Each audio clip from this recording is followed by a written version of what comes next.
कारगिल विजय दिवस के उपलक्ष्य पर मनाया गया स्माइल फाउंडेशन की ओर से सैनिक सम्मान यात्रा निकाली गई। इस सैनिक सम्मान यात्रा में शामिल होकर हजारों की संख्या में शहरवासी मानगो गांधी मैदान से गोलमुरी शहीद स्मारक पहुंचकर शहीद हुए जवानों को सच्ची श्रद्धांजलि अर्पित किए। 1999 में शिमला समझौता को दरकिनार करते हुए पाकिस्तान ने अपनी सेना को कारगिल की तरफ कूच कराया, जिसका भारतीय सेना ने जवाबी कार्रवाई करते हुए पाकिस्तान को मुंह तोड़ जवाब दिया, जहां इस कार्रवाई में पाकिस्तान को मुंह की खानी पड़ी। इस कारगिल युद्ध में भारतीय सेना के 2 लाख जवानों ने अपनी उपस्थिति दर्ज कराते हुए भारत का झंडा कारगिल में लहराया और आज के दिन कारगिल युद्ध में भारत देश को जीत हासिल हुई। पर इस लड़ाई में भारत के लगभग 500 सैनिक शहीद हो गए। तब से आज के दिन पूरे देश भर में कारगिल विजय दिवस मनाया जाने लगा। इसी कड़ी में जमशेदपुर में नाम्या स्माइल फाउंडेशन की ओर से सैनिक सम्मान यात्रा का आयोजन किया गया। नाम्या स्माइल फाउंडेशन की ओर से सम्मान यात्रा का नेतृत्व पूर्व विधायक कुणाल सारंगी कर रहे थे। शहर के कोने कोने से हजारों की संख्या में देशभक्त इस सम्मान यात्रा में शामिल हुए। यह यात्रा मानगो के गांधी मैदान से आरंभ हुई और गोलमुरी शहीद स्मारक में शहीदों को श्रद्धांजलि अर्पित करने के पश्चात संपन्न हुई। शहीद अमर रहे, वीर शहीद अमर रहे।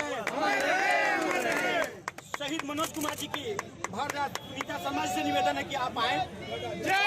हम अपने प्रतिनिधियों से निवेदन करते हैं, आदरणीय दिनेश जी भी आप आगे आए। और साथ ही साथ दिन 1999 में जब पाकिस्तान ने शिमला समझौता का उल्लंघन किया था और कारगिल सेक्टर में अपने फौजों को घुसाया था हमारी सीमा के अंदर, उसका मुंहतोड़ जवाब हमारी लगभग 2 लाख भारतीय सेनाओं ने दिया था, जिसमें लगभग 500 से ज़्यादा हमारे जवान शहीद हुए थे।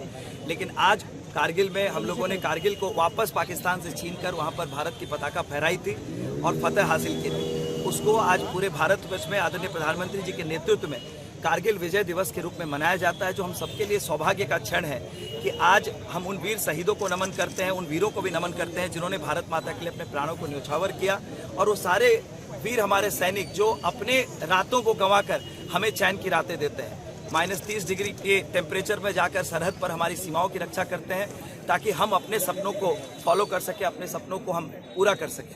वो ऐसे वीर शहीदों को, उनके परिवारों को और उन तमाम सैनिकों को जो भारत माता की सेवा में लगे हैं, उन्हें नमन करने के लिए आज जो हजारों की संख्या में यहाँ पर मेरे युवा साथी उपस्थित हुए हैं, मैं पूरे जमशेदपुर वासियों का हृदय से आभार व्यक्त करना चाहता हूँ कि आज नाम्या स्माइल फाउंडेशन की तरफ से जो सैनिक सम्मान यात्रा का आयोजन किया गया है, यहाँ के मानगो के गांधी मैदान से गोलमुरी के शहीद स्मारक तक, जिस तरह से युवाओं का हुजूम इसमें उमड़ा है, जो उत्साह इसमें दिखता है, वो बताता है जमशेदपुर का दिल हमारे शहीदों के लिए कितनी बेताबी से धड़कता है।